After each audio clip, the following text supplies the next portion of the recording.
Where would you start if you were going to tell someone about all your gear? Where would you start? Well, I'll start with, this is a digital SLR camera body. This is my first digital SLR, and digital SLR means it's a digital single lens reflex camera. And basically the difference between this and this camera is that with this one, there's no viewfinder. You're looking at an LCD screen, which is a rendering of what shows through the lens, right? With this one, you're looking through a viewfinder. That viewfinder goes through a prism, and you're looking through the lens. So you're seeing exactly what you're going to take the picture of through the lens, like it was with film cameras. So a digital SLR body. There's many manufacturers of digital SLRs. Mine happens to be Canon. I shot Canon when I shot film, and moving into a Canon digital camera, a lot of the controls were very similar. It was very easy to use, very easy for me to pick up. But Canon, Nikon, Olympus, Sony, Pentax, they're all great cameras. But it's an important decision when you're buying one of these to decide what manufacturer do you want to go with, because once you do, you have all these different lenses that can range from $50 to $100 for a single lens up to thousands of dollars for one lens itself.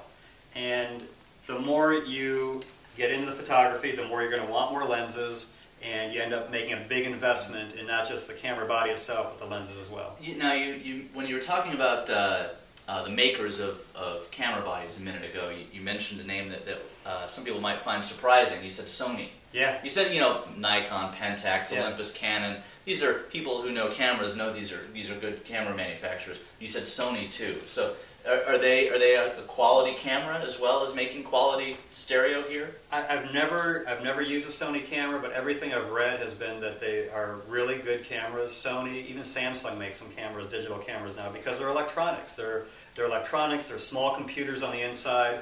I saw a view of one of these where it looked like it was cut open, and if you saw what was in here, it's just amazing the amount of electronics and circuitry in one of these things. So any of the big electronics manufacturers realize that there's a big market for this, and there are a lot of people who are buying digital SLRs these days because they want to get the higher quality photos. They want to be able to share those with other people, and this is a great way to do that. So if I were going to get a pretty good camera body, what am I looking to spend, ballpark?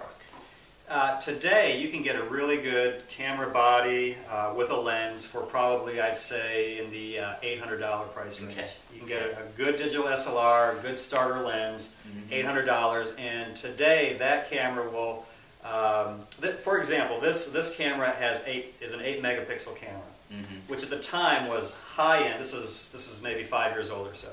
At the time was state of the art, high end, prosumer. It wasn't the highest end camera, but it was up there in terms of cameras.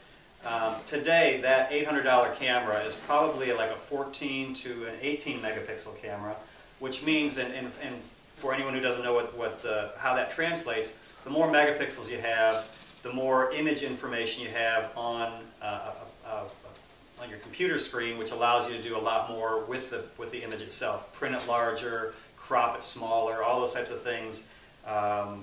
That's what you can do when you have a larger a sensor with larger megapixels. So in general, higher the number, the higher the quality, the finer the detail. In general. In general, but it's sort of like with computers, that sometimes you hear some of these numbers. Manufacturers have keyed in on these numbers, so they up that without improving the quality of other things. So a lot of what you read today will tell you that it's not just the sensor and not just the number of megapixels, but also the quality of the lens. And so if you have a lens that's made poorly, not with the best glass, you're not going to get the greatest image quality out of that. So there are a lot of things to consider as you're buying it, and the manufacturer is one of them. And what I would recommend, if you haven't decided whether you like Canon or Nikon or Olympus or any of those others that I mentioned, is go to a camera shop, pick one up, try it out, hold it in your hand, try some of the controls and dials, and you'll know whether that it feels good or if it doesn't. If it doesn't feel right, try a different one, and find the one that really fits you and fits your style. Are there camera shops or other shops in Rockville that you can go and do something like this? They're actually, the one that I would recommend going to is Pen Camera down on Rockville Pike. Mm-hmm. And I've been there many times, bought plenty of equipment from them. They have very knowledgeable salespeople there. I think every one of them is a photographer, and they do this more or less to support their habit of taking photographs and everything. But they're really knowledgeable and helpful, and I think they have a great selection, and they'll really help you get the camera that you want.